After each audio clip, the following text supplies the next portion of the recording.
de hoy de instrumentación electrónica. Feliz inicio de semana. Eh, Vamos a continuar con el tema de acondicionamiento de señales, ¿ok? Si mal no recuerdo,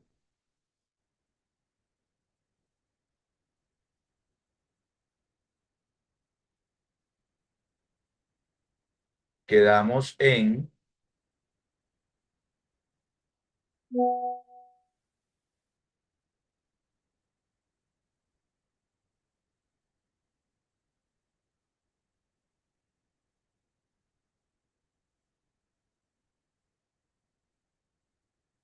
ajá, vamos a pasar las diapositivas.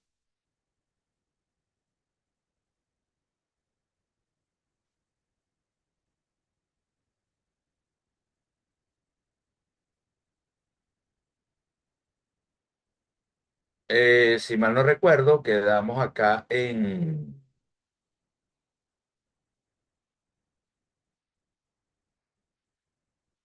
aislamiento de señales, importancias y métodos, ¿cierto? ¿Alguno de ustedes que me pueda confirmar ese tema o ese punto? Sí, profesor. Que Buenas haya. noches. ¿Qué tal? ¿Cómo le va?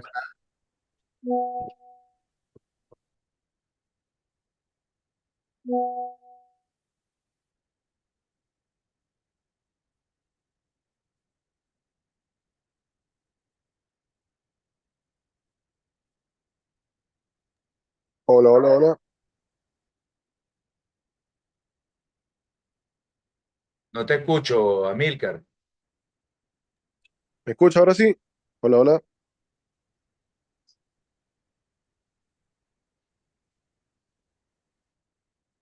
Hola, hola, hola.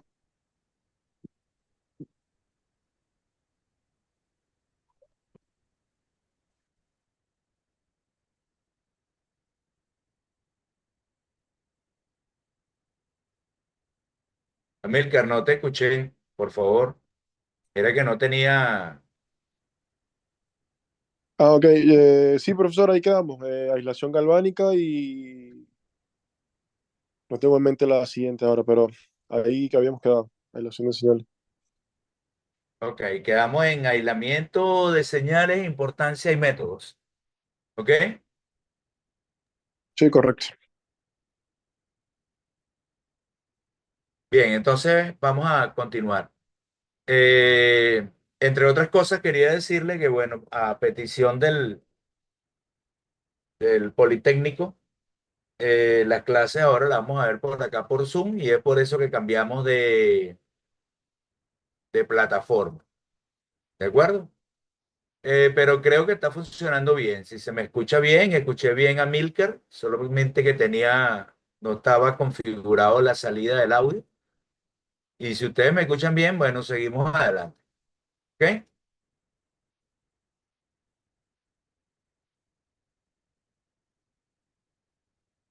¿Se me escucha bien? Al menos yo lo escucho, profesor, sí. Ok, perfecto.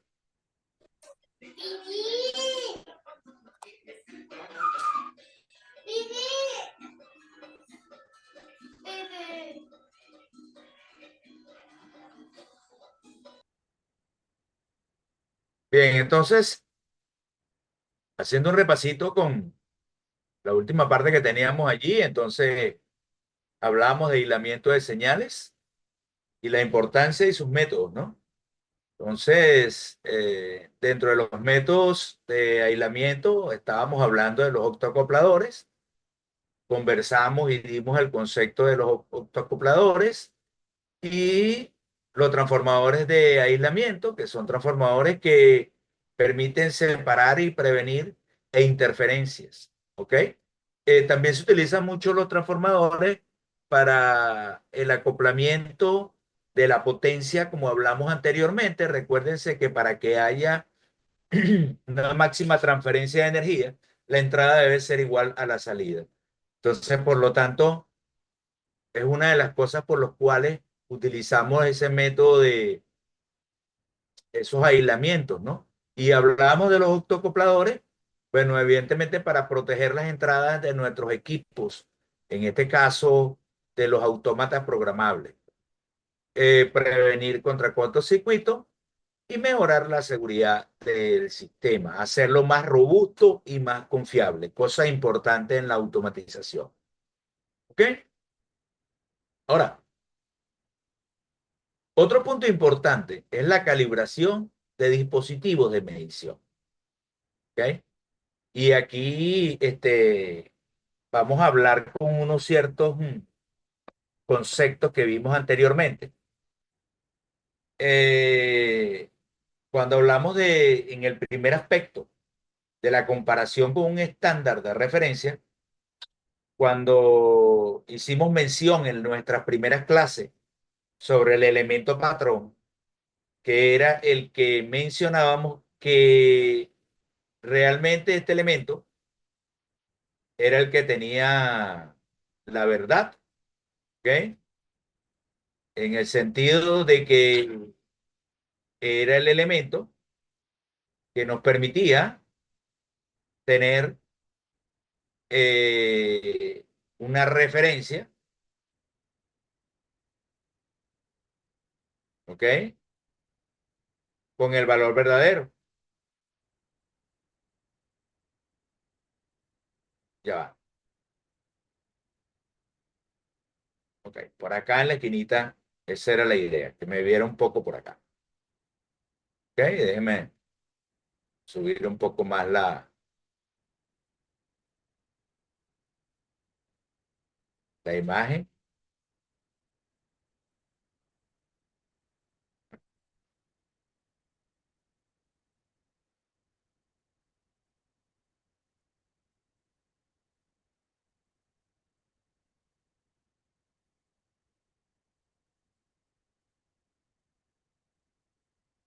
Subimos un poco acá más la imagen.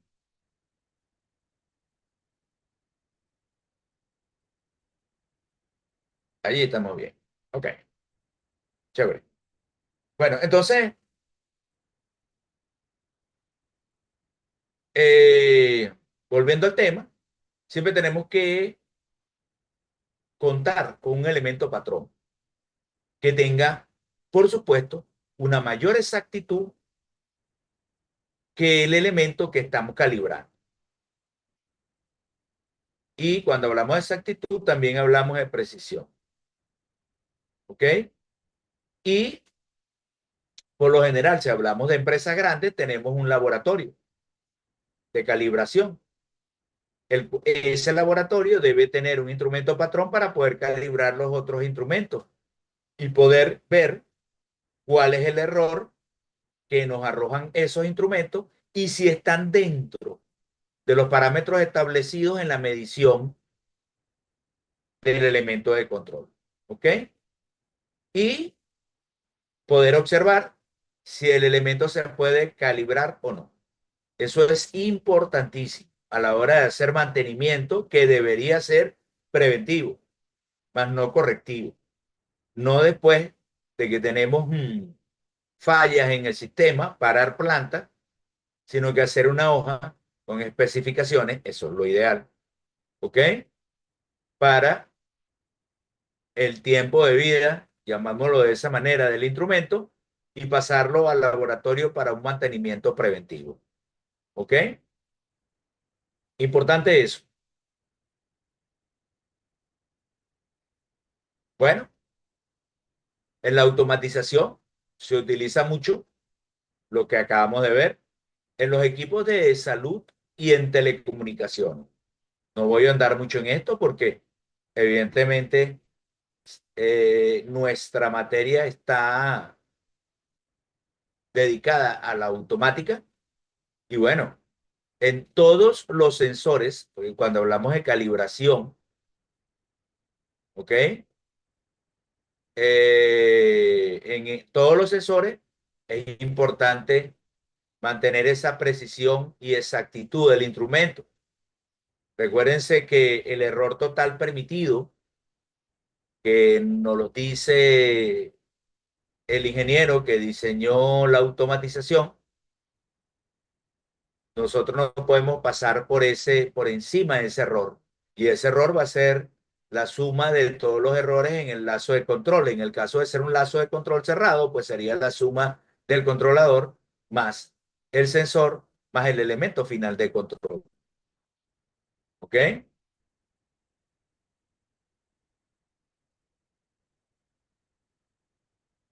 Ahora,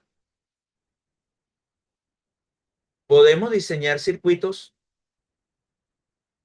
para condicionar señales. Bueno, evidentemente. Sobre todo si tenemos ruido en la señal. ¿Ok? Ya eso también lo vimos en la clase pasada. Podemos diseñar filtros pasabanda, pasa alto, pasa bajo, o filtros específicos para una frecuencia estipulada. ¿Ok? Entonces, tenemos que, evidentemente, conocer del tipo de señal que nos está ofreciendo. En este caso, si hablamos de un sensor, puede ser una señal analógica. Ojo, dependiendo del tipo de comunicación o protocolo de comunicación con el que estemos trabajando. ¿Ok? Pero si es un sensor y estamos trabajando con señal analógica y el sensor nos está dando de 420 a miliamperes, ¿verdad? Podríamos en ese caso tener un filtro en caso de tener ruido. Para diseñar ese filtro tenemos que ver la frecuencia de operación. ¿Ok? Y si vamos mucho más allá, aplicando un poco de conocimiento, pues evidentemente tenemos que analizar cuál es la frecuencia fundamental de la onda que estamos muestreando, en este caso, o con que estamos trabajando, para aplicar el teorema de Nyquist a la hora de digitalizar este tipo de ondas. ¿Ok? Y poder hacer el diseño de nuestro acondicionador. También tenemos que ver las condiciones ambientales y las condiciones en que trabaja el equipo. Nuestra hoja de especificaciones de los instrumentos de medición o sensores nos dice a qué condiciones ambientales puede estar sometido el equipo. Cuando hablamos de condiciones ambientales, recuérdense que estamos hablando presión, temperatura y qué más. A ver, bueno, vamos a decir lo que por lo general hablamos de presión y temperatura, ¿ok? Eso también hay que tener en cuenta el tipo de ambiente, valga la redundancia, porque estamos hablando de condiciones ambientales de dónde se encuentre el sensor, o sea, si es hostil, si es erosivo o corrosivo. Recuérdense que erosivo y corrosivo son dos términos completamente diferentes, ¿ok? Este, entonces, nosotros debemos conocer, y para eso está la hoja de especificaciones de cada instrumento de medición, a qué va a ser sometido ese instrumento. ¿De acuerdo? Ahora,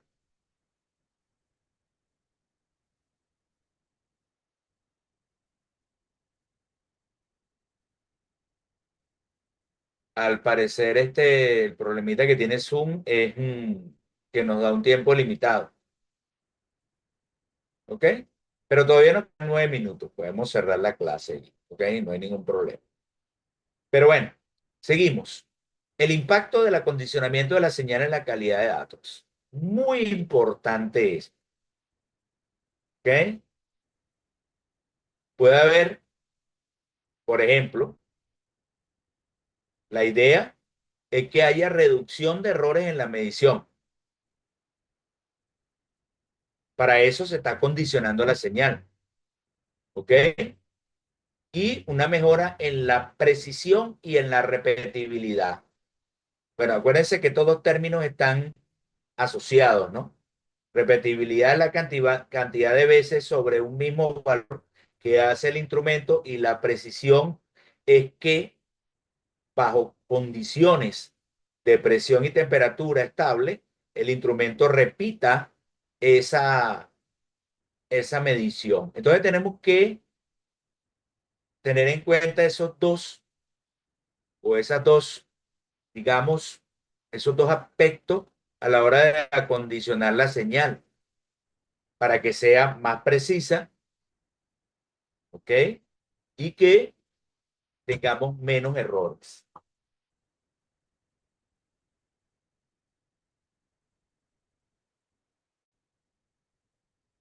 Bueno, hablando de lo que va avanzando y cómo la tecnología va mejorando, pues evidentemente tenemos la inteligencia artificial y los dispositivos LOT para el monitoreo remoto, ¿ok? Esto es importante. Recuérdense que en nuestro aspecto, nuestro ámbito, en en nuestra área, y estamos hablando de los sistemas de control, pues evidentemente las casas como Hensen and Hauser, por dar un ejemplo, están modernizando sus equipos y sus sensores, ¿ok? Y ya se está incluyendo, y por eso coloqué acá en la diapositiva, la implementación de la inteligencia artificial para mejorar la señal, ¿ok? Pues recuérdense que el acoplamiento es otra cosa, pero sí mejorar la calidad de la señal. Y eso tiene que ver con la reducción de ruido y evitar los filtros físicos y pasar a los filtros digitales, ¿correcto? Entonces, es algo que tenemos que llevar o tener en cuenta a la hora de elegir un filtro con inteligencia artificial o hacerlo del tipo físico. Ahora, eso también va a depender en la empresa donde estemos trabajando y con el tipo de sensor que tengamos, ¿ok? Y por supuesto, la casa con que la empresa tenga contrato. Cuando hablo de casa, pues bueno, puede ser, por ejemplo, con Siemens o puede ser con cualquier otra casa que tengan los equipos de medición y de control, ¿ok?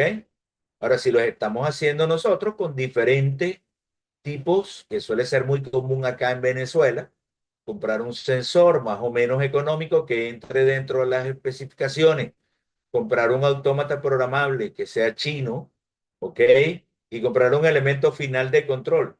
En función de hacerlo nosotros, tenemos que recordar también que tenemos que proteger esas señales y ver si esas señales poseen ruido o no para poder trabajar con ellas. ¿De acuerdo? ¿Preguntas hasta acá?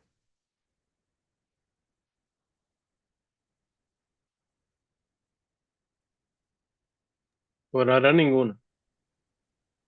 Ok. Continuamos entonces.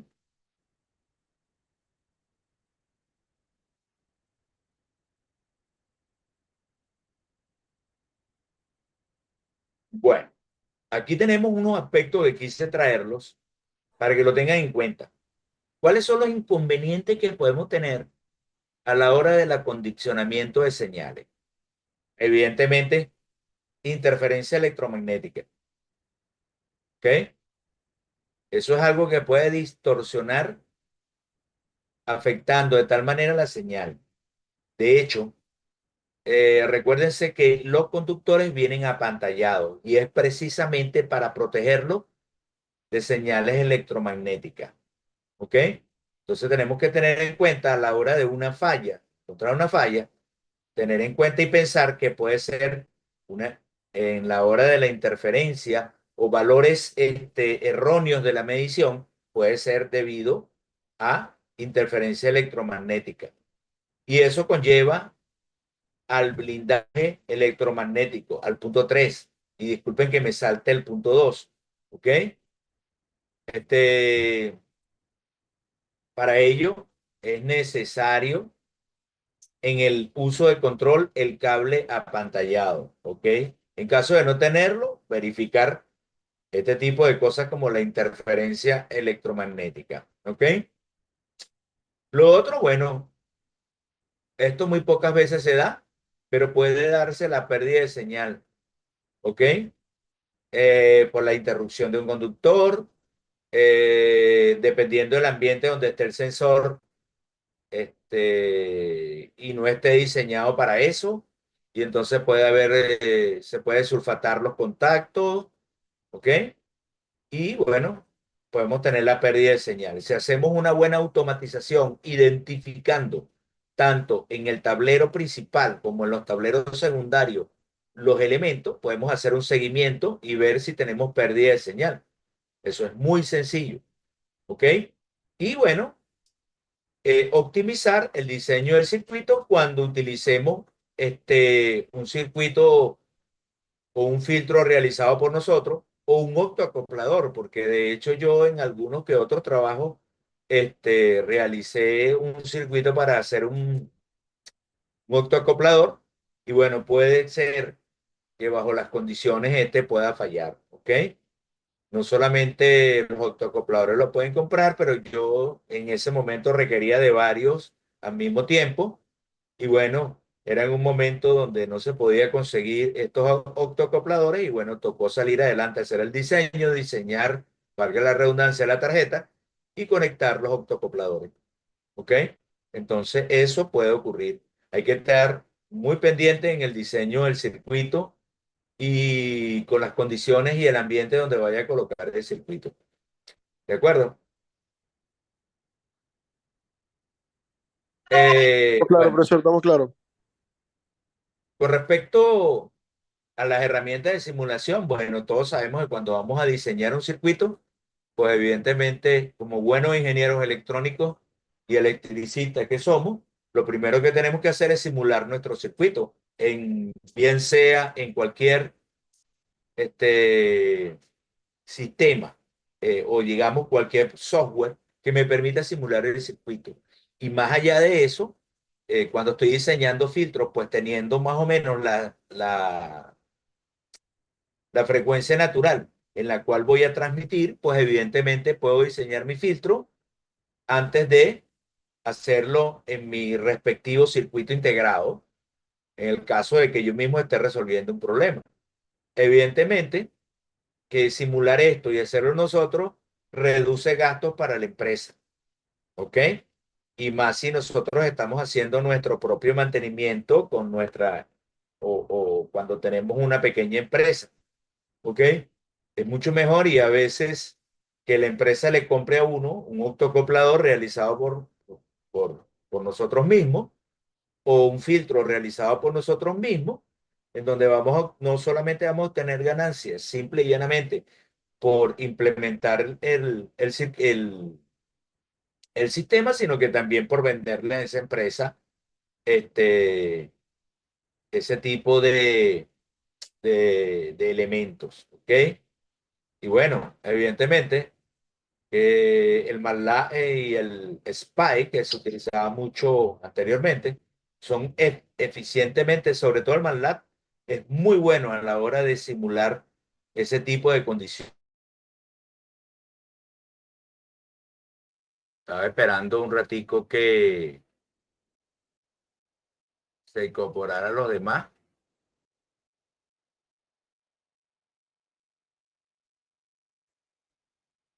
Ok, entonces fíjense, chicos. Estábamos acá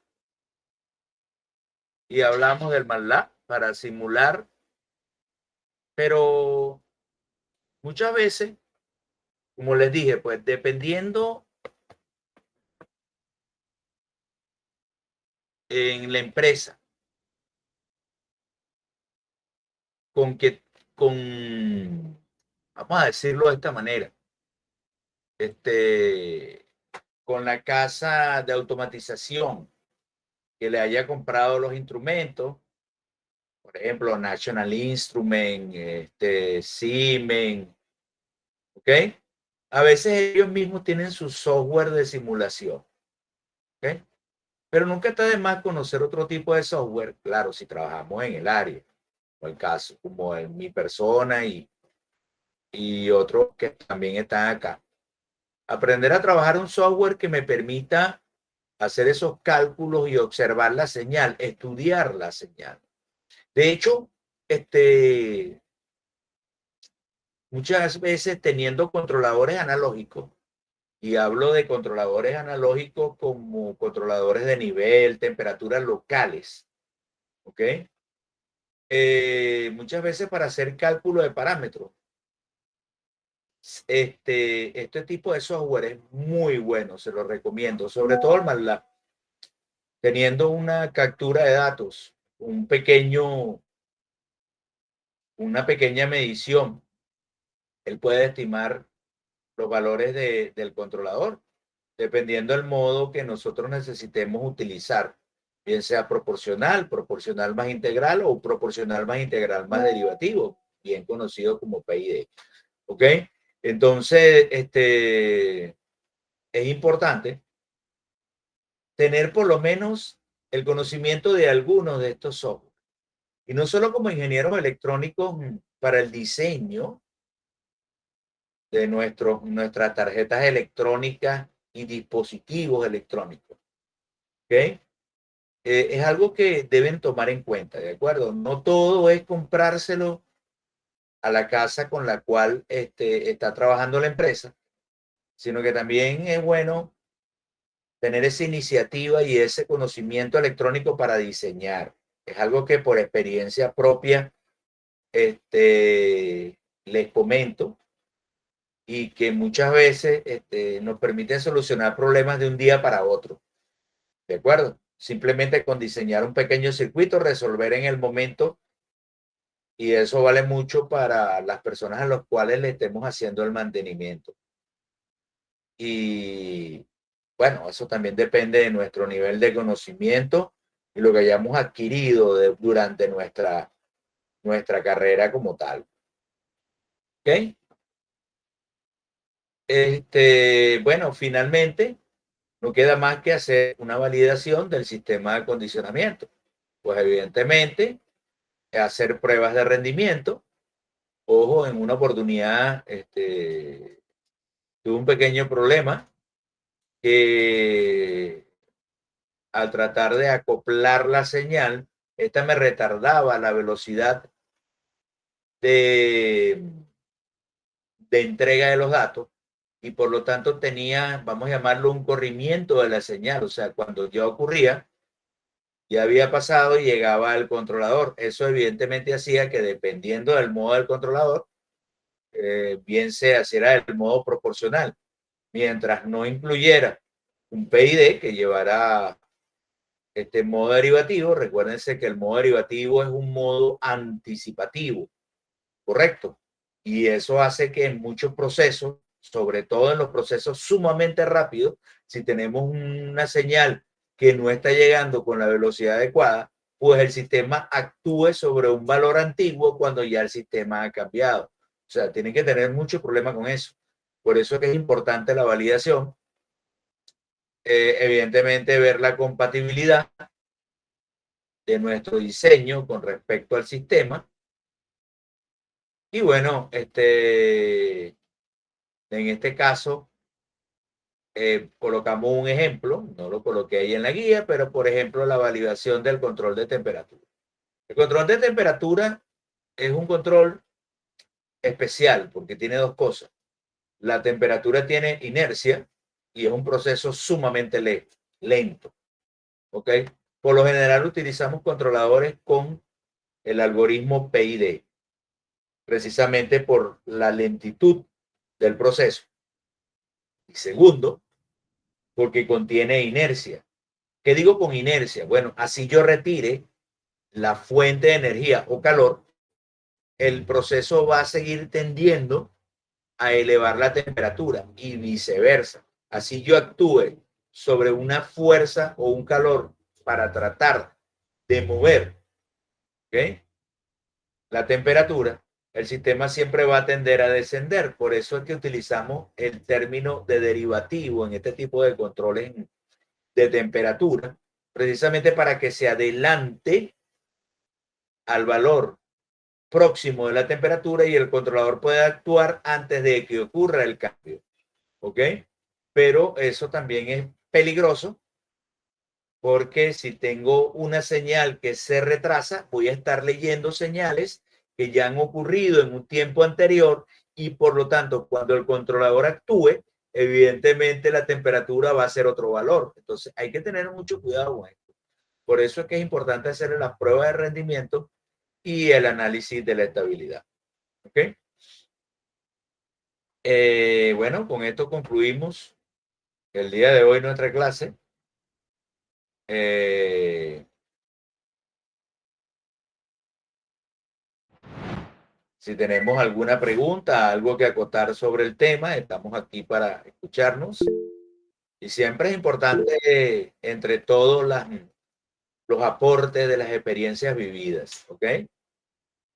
Aquí hay algunos que apenas se están desarrollando, como también tenemos otras personas que están en el ámbito profesional. Esas experiencias pues nos sirven y nos nutren tanto a ustedes como a mí, ¿ok? Dime, Merlina.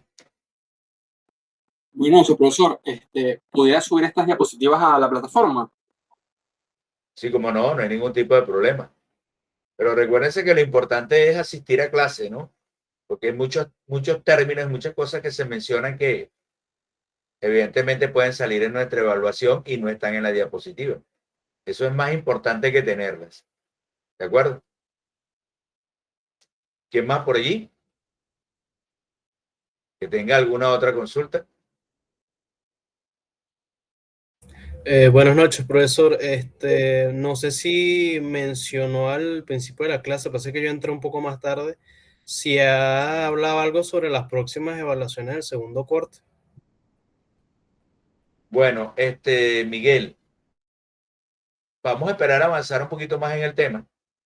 Yo creo que ya la próxima semana podríamos estar hablando de nuestra primera evaluación, ¿ok? Y como hablamos al inicio del semestre, pues la primera semana del mes de diciembre deberíamos tener nuestra evaluación, o sea, nuestro examen correspondiente al 20%, ¿ok?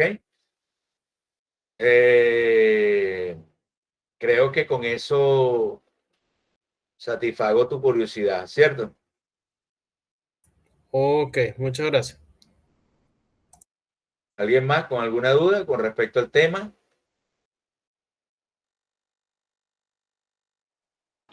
Al menos de mi parte, no, profesor. Solo, bueno, ahí agregar un poco a la información que usted dice, que en definitiva, no es para predecir el futuro, pero para poder avanzar, ¿no? Hay que mirar hacia un poco hacia atrás nada más y ver, aprender de las experiencias. Así que bueno, de las experiencias de los colegas también se aprende por eso, cuando escuchas experiencias de los colegas. Por eso evidentemente la gente más experimentada en el trabajo es siempre importante. Sí, Amícar, eso es correcto. Mira, con respecto a mi experiencia laboral, te puedo comentar que siendo nosotros los ingenieros, pues deberíamos o debemos ser las personas más humildes y escuchar mucho, ¿verdad? Y esto es algo fuera del tema, antes de emitir una opinión, ¿correcto? Quizás nuestra mano derecha y mano zurda son los técnicos y ellos conocen el día a día del funcionamiento de lo que ocurre, ¿ok? Y escucharlos a veces nos permite tener el ingenio de resolver problemas, Amilcar. Pero recuérdate que la única manera de resolver problemas es tener el conocimiento, ¿ok? Si nosotros no tenemos conocimiento sobre lo que estamos actuando, lo primero que tenemos que hacer es ir a buscar el conocimiento, ¿de acuerdo? Y posteriormente tener el ingenio, escuchar las experiencias y en resumidas cuentas, con lo preparados que estamos como ingenieros, pues dar respuesta a, a lo que ocurre. Y un consejo que les puedo dar es no guiarse por estímulos o supuestas cosas que tenemos entendido o que hemos escuchado, porque muchas veces las cosas que hemos escuchado hay que analizarlas, ¿no? Y ver qué tan real son. Porque a veces comentando y echando cuentos, alguien puede ser, valerse de vanidad y decir, mira, yo resolví esto con esto y aquello, y de repente es un cuento que a la final, cuando lo validamos, no es cierto, pues. Entonces, es un consejo que les doy, pues. En nuestra área, que cuando hablamos de automatización, muchas personas pueden opinar, ¿ok? En vez de colocarnos y ponernos en un plan de nosotros tenemos la razón, bueno, es bueno escuchar y callar y posteriormente actuar. Es lo mejor, pues, que podemos hacer. Y si tenemos poco conocimiento, escuchar y pedir un laxo. Eso no nos quita nada. Entonces, dame 24 horas y en 24 horas te doy una respuesta. ¿Me entiendes? Mientras me preparo, estudio, verifico y doy una respuesta acertada sobre lo que tengo. Ok, Amílcar. Sí, está claro, profesor, está claro.